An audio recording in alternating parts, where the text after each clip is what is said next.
আজকের এই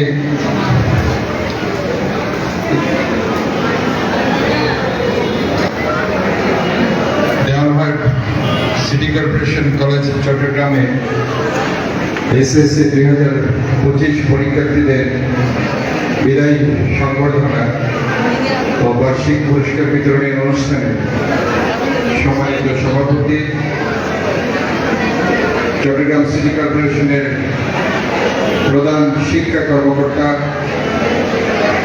উপসচিব পদমর্যাদায় ডক্টর সিনজার চাকমা, আজকের অনুষ্ঠানের সম্মানিত বিশেষ অতিথি, একটু আগে যিনি বক্তব্য রেখেছেন, এই এলাকার কৃতি সন্তান, বারবার নির্বাচিত কাউন্সিলর এবং এই কলেজটির প্রতিষ্ঠাকালীন সদস্য জনাব নিয়াজ মোহাম্মদ খান এখানে বক্তব্য রেখেছেন। এই কলেজের গভর্নিং বডির সম্মানিত সদস্যবৃন্দ এবং এখানে স্বাগত বক্তব্য রেখেছেন এই কলেজটির ভারপ্রাপ্ত অধ্যক্ষ কামরুন নাহার বেগম। তো আজকে এই অনুষ্ঠানটির আহ্বায়ক মোহাম্মদ মাসুদ খান সহ যাদের জন্য আজকের এই অনুষ্ঠান 2025 বিদায় সংবর্ধনা অনুষ্ঠানে আজকে যারা উপস্থিত হয়েছেন ছাত্রছাত্রীরা, যারা হয়তোবা একটি সুন্দর স্বপ্ন তারা রোপণ করেছে দীর্ঘদিন ধরে, হয়তোবা কেউ ডাক্তার হবে, কেউ ইঞ্জিনিয়ার হবে, কেউ ব্যারিস্টার হবে, কেউ শিক্ষক হবে, এই ধরনের চিন্তাভাবনা নিয়ে আজকে একটি অনুষ্ঠানে যারা উপস্থিত হয়েছে, এটি সুন্দর ফলাফল, সুন্দর রেজাল্টের অপেক্ষায় সেই ছাত্রছাত্রীদের আমি আন্তরিকভাবে অভিনন্দন, শুভেচ্ছা এবং মোবারকবাদ জানাচ্ছি। বিশেষ করে আজকের যারা শিক্ষক শিক্ষিকারা এই কলেজটি দীর্ঘদিন ধরে তাদেরকে নার্সিং করেছে, অভিভাবক মণ্ডলী এবং আমার স্থানীয় রাজনীতিবিদ যারা কষ্ট করে আজকে এখানে এসেছে, সবাইকে আমি শুভেচ্ছা জানাচ্ছি। আমাদের যে জিনিসটি দরকার সেটি হচ্ছে যে একটি ভালো ছাত্রের পাশাপাশি একটা ভালো মানুষ হওয়া। আমাদেরকে ভালো মানুষ হতে হবে। ভালো মানুষ হতে হলে ওই পুঁথিগত বিদ্যার মধ্যে আবদ্ধ থাকলে চলবে। আমরা জানি যে পুঁথিগত বিদ্যা আর পর হস্তে ধন, নহে বিদ্যা নহে ধন বলে প্রয়োজন। কাজে আমাদেরকে এক্সট্রা কারিকুলাম অ্যাক্টিভিটিসে তো আমাদের থাকতে হবে। আজকে একটু আগে নিয়াজ ভাই বলেছেন যে আমরা হয়তোবা একটি ছোট্ট মোবাইলের মধ্যে আজকে আবদ্ধ হয়ে গেছে, কিন্তু পৃথিবীটা বিশাল। এই ছোট্ট মোবাইলের মধ্যে কিন্তু অনেক কিছু শেখা যায়। আমি আজকে হয়তো আমার এই যে পরীক্ষার প্রিপারেশনটা কিভাবে আমি সুন্দর করে নিতে পারবো, সেটা যদি আমি মিস্টার গুগলসকে জিজ্ঞেস করি কিভাবে আমি নিতে পারবো, সেটাও কিন্তু তারা বলে। কিভাবে আমি আজকে বাংলার একটা ভালো রেজাল্ট করতে পারবো, অথবা ইংরেজিতে ভালো রেজাল্ট করতে পারবো, অথবা ম্যাথমেটিক্সে আমি কিভাবে ভালো মার্কস পাবো, অথবা আমি কিভাবে সুন্দর করে একটা সেন্টেন্স লিখতে পারবো, সবকিছু কিন্তু সেখানে আছে। কাজে আমি কিভাবে আমার মোবাইলটাকে পরিচালিত করছি সেটার উপর নির্ভর করছে। এখন আমাদের চ্যালেঞ্জটা অনেক বৃহৎ। আমাদেরকে এখন আর্টিফিশিয়াল ইন্টেলিজেন্সের সাথে ধাক্কা দিতে হচ্ছে। কাজে আমাদেরকে ওইভাবে চিন্তা করতে হবে। আমাদেরকে প্রথমত যে কাজটি করতে হবে সেটি হচ্ছে, যেহেতু সামনে পরীক্ষা, সেটি হচ্ছে সবসময় ভালো রেজাল্ট করতে হলে ডিসিপ্লিন, নিয়মানুবর্তিতা, পাঞ্চুয়ালিটি এগুলো মানতে হবে। ম্যানার এবং বিহেভিয়ার এই দুটো জিনিস ভেরি ইম্পর্টেন্ট। আমি আমার টিচারকে সম্মান করছি, আমি আমার গুরুজনদের সম্মান করছি, আমি আমার ছোটদেরকে স্নেহ দিচ্ছি কিনা, আমি আমার মা বাবাকে সম্মান করছি কিনা, পাড়া প্রতিবেশীদের সম্মান করছি কিনা, এটা একটা বিষয় থাকে। ভালো স্টুডেন্টদের অনেক গুণ থাকে, শুধু পড়াশোনাতে ভালো হলে চলবে, সব ক্ষেত্রে তাদেরকে ভালো হতে হবে। এবং এই ভালো হওয়ার কাজটাই কিন্তু আমার শিক্ষিকারা করে যাচ্ছেন দীর্ঘদিন ধরে। আজকে আমি খুব খুশি হয়েছি, যদিও আজকে আমার এখানে প্রথম পদচারণা এই কলেজটিতে, কিন্তু এই ওয়ার্ডে এবং এই এলাকায় আমি বারবার এসেছি। আমি হয়তো বা চিন্তা করতাম যে এরা এত উপরে কিভাবে উঠে, কিভাবে একটা ঘিঞ্জির এরিয়ার মধ্যে তারা এখানে আসে, এই চিন্তাগুলো হয় আমার মনে।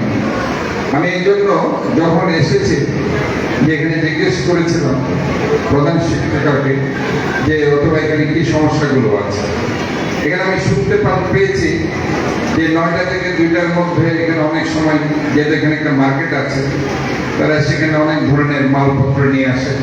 আমি আজকে এখানে আমার গভর্নিং বডি যারা আছে, নিয়াজ ভাই সহ যারা এখানে উপস্থিত আছে, ওনাদেরকে বলছি যে 9টা থেকে 2টার মধ্যে আপনারা একটা নোটিশ দিয়ে দিবেন, এখানে স্টুডেন্টরা যতক্ষণ থাকবে মালপত্র লোডিং আনলোডিং তারা যাতে এখানে না করে।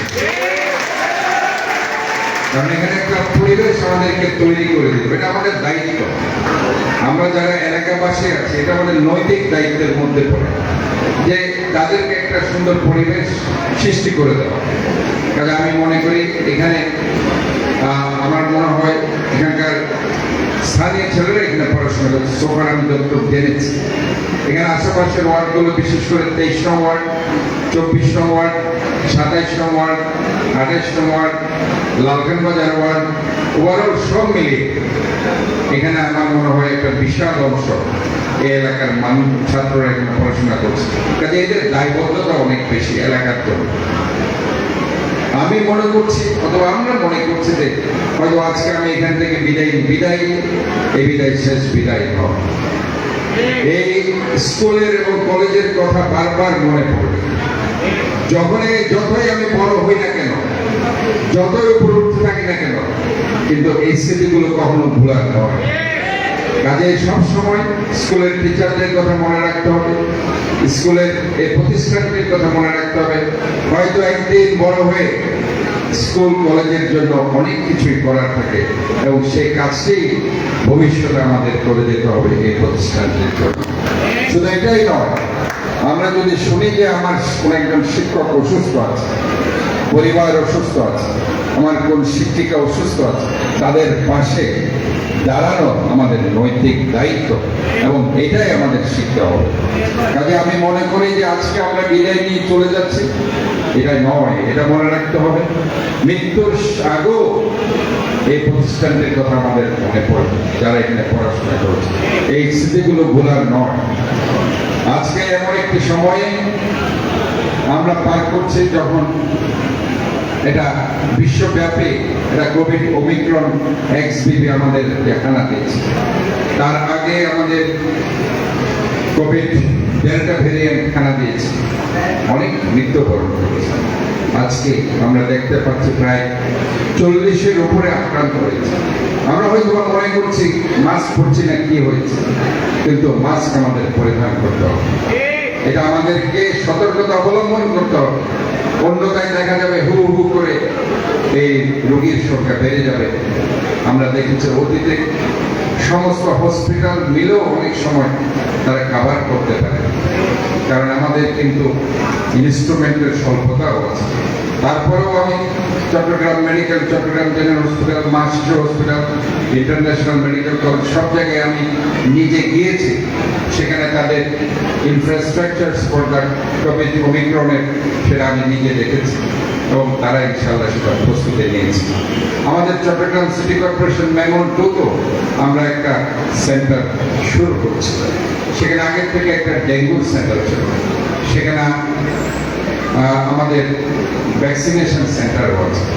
আমরা অলরেডি ভ্যাকসিন দেওয়া শুরু করেছি। যারা ভ্যাকসিন এখনো নেয়নি, 3টা ডোজ দেওয়ার পর গত 1 বছরের মধ্যে তারা বুস্টার ডোজ, আমাদের 7টা সেন্টার আছে সিটি কর্পোরেশনে, যে কোনো একটা সেন্টার থেকে তারা নিতে পারবে, অথবা সরাসরি ম্যামন টুতে যদি তারা যায় সেখান থেকেও তারা নিতে পারবে।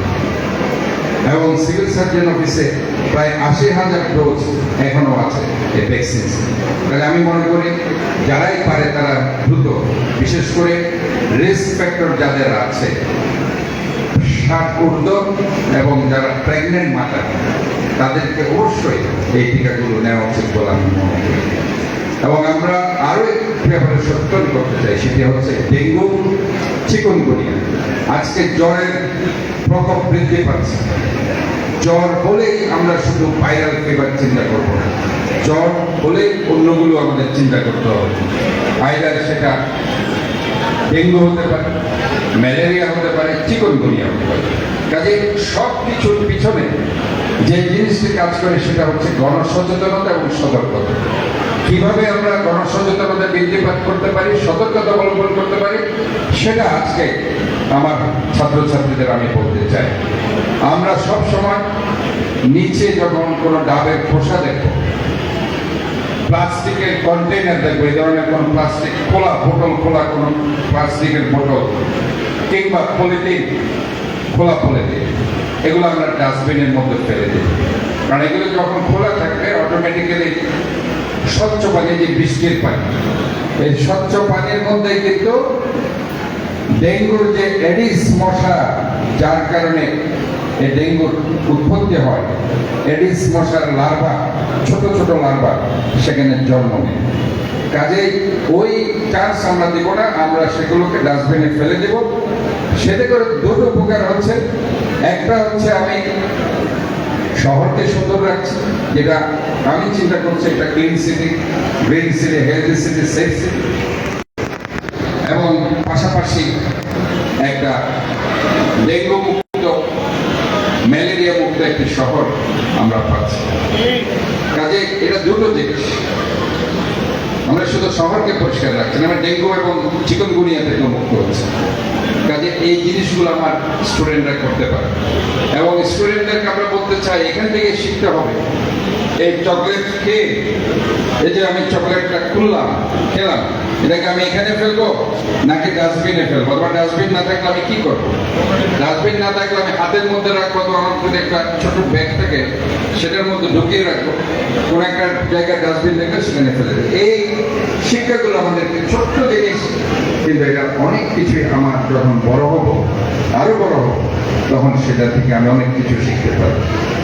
এবং আমি মনে করি যে আজকে আমাদেরকে প্রতিটি শিক্ষা, সেটা ছোট্ট, সেটা কিন্তু অনেক কিছু আমাদের জাতির জন্য আজকে অবদান রাখতে পারে। আমি হয়তো আজকে এই শিক্ষাটা কিনে দিচ্ছি, এই শিক্ষাটা সে বাসায় দিতে পারে, এই শিক্ষাটা সে তার প্রতিবেশীকে দিতে পারবে, এই শিক্ষা এবং তার মেক সার্ভেন্টকে দিতে পারবে, এই শিক্ষা ইভেন অনেক সময় তার বাবা মাকেও দিতে পারে। তাহলে আমি মনে করি এইগুলো ছোট্ট জিনিস, যেগুলো অনেক কিছু মিন করে। এবং আমি মনে করি যে আমাদের এই শহরটাকে ক্লিন রাখতে হবে, গ্রিন রাখতে হবে, সেফ রাখতে হবে। এবং গ্রিন রাখার জন্য যখনই সুযোগ পাবো আমরা একটা একটা গাছ লাগাই। গাছের অনেক উপকার। আমি গতকালও আরেকটি কলেজে গিয়েছিলাম, সেখানেও বলেছি গাছ আমাদের অক্সিজেন দেয়। আমরা আমাদের বিষাক্ত কার্বন ডাইঅক্সাইড ছাড়ি, যেটা গাছ গ্রহণ করে। এখানে সায়েন্সের স্টুডেন্ট আছে? আছে। তাহলে পরে তোমরা বুঝবা সালোক সংশ্লেষণ, ফটোসিনথেসিস। এই ফটোসিনথেসিস প্রক্রিয়ায় গাছ লাগালে পরে গাছ আমাদের অক্সিজেন দিচ্ছে, আমাদের বিষাক্ত গ্যাস কার্বন ডাইঅক্সাইড গাছ গ্রহণ করছে। এইভাবে কিন্তু আমাদের ভারসাম্য রক্ষা হচ্ছে, আমরা মহান রব্বুল আলামিনের রহমতে বেঁচে আছি। তো কাজে আমরা মনে করি প্রতিটা কাজেই কিন্তু আমাদের জনগণের জন্য আমরা যে চিন্তা ভাবনা করি, যে একটা উপকার, সেটা কিন্তু লুকিয়ে আছে আমাদের চিন্তা চেতনার মধ্যে। এবং এটাই কিন্তু প্রতিফলিত করতে হবে আমাদের জীবনের প্রতিটি কোণে, প্রতিটি বাঁকে বাঁকে। কাজে আমি মনে করি আজকে এই জায়গায় এসে আমি আমার ছাত্রছাত্রীদেরকে বলছি যে আজকের দিনটাই শেষ দিন নয়, মনে করতে হবে আজকের দিন থেকে আমার সংগ্রাম শুরু হয়েছে, চ্যালেঞ্জ শুরু হয়েছে। সমস্ত চ্যালেঞ্জ আমাকে মোকাবেলা করতে হবে। আমি আশা করছি আজকে এখানে যারা আছে একদিন তারা এই সমাজে, এই শহরে, এই দেশের আলোক পত্রিকা হবে। কেউ হয়তো এখান থেকে একদিন বাংলাদেশের প্রধানমন্ত্রী হতে পারে, বাংলাদেশের রাষ্ট্রপতি হতে পারে, কেউ শহরের মেয়র হতে পারে, স্বনামধন্য চিকিৎসক হতে পারে, শিক্ষক হতে পারে, ব্যারিস্টার হতে পারে। কাজেই আমাদের মধ্যে অনেক প্রতিভা লুকিয়ে আছে, যেটা আমরা হয়তো সময় আসলে সেটা আমরা প্রতিফলন ঘটাতে পারি। এই আশা রেখে সবাইকে ধন্যবাদ জানিয়ে আমাকে দাওয়াত দেওয়ার জন্য বিশেষ করে আমি আমার যে principal students forum, guardians forum এবং টিচার্স ফোরামের যারা আছে সবাইকে আন্তরিকভাবে ধন্যবাদ জানাচ্ছি। পরিশেষে আরেকটি কথা এখানে আছে, পুরস্কার বিতরণ অনুষ্ঠান, অ্যানুয়াল প্রাইজ ডিস্ট্রিবিউশন সেরেমনি। তো সেখানে আমি বলতে চাই যে পুরস্কার আসলে হয়তো একটি প্রেস হতে পারে, কিছু ক্লাস হতে পারে, বই হতে পারে, কিন্তু এটা যতই ছোট হোক না কেন এটা মনে রাখতে হবে এটা আমার একটা রিকগনিশন ফ্রম মাই কলেজ, যেটা আমার শেষ জীবন পর্যন্ত এই স্মৃতি আমার বই নিয়ে যাবে। কাজে এটাকে যত্ন করে রাখতে হবে। আর যারা আজকে পুরস্কার পাচ্ছে না তাদেরকে বলতে চাই চিন্তার কিছুই নেই। যারা পুরস্কার পায়নি দিন শেষে দেখা গেছে পুরস্কার যারা পেয়েছে তারা তাদের এক্সেলেন্সে শো করেছে, তাদের চাইতেও বেশি আমি অনেক দেখেছি। কাজে চেষ্টা করে যেতে হবে, অধ্যবসায়, নিয়মানুবর্তিতা, সময়ানুবর্তিতা এগুলো অনেক উপরে নিয়ে যায়। কাজে আমি সবাইকে আজকের এই দিনে আন্তরিকভাবে অভিনন্দন, মোবারকবাদ, ধন্যবাদ, শুভেচ্ছা জানিয়ে আমার যে থিম আমি মনের মধ্যে চিন্তা করছি সেটাকে বাস্তবায়ন করার জন্য চাচ্ছি, ক্লিন, গ্রিন, হেলদি এবং সেফ সিটি। এই চিন্তা ভাবনা সাথে তোমরাও আমার সাথে থাকবে এই আহ্বান রেখে সবাইকে ধন্যবাদ, শুভেচ্ছা জানিয়ে সবার সুস্বাস্থ্য দীর্ঘায়ু কামনা করে আমি আমার বক্তব্য শেষ করছি। আল্লাহ হাফেজ, সবাইকে ধন্যবাদ।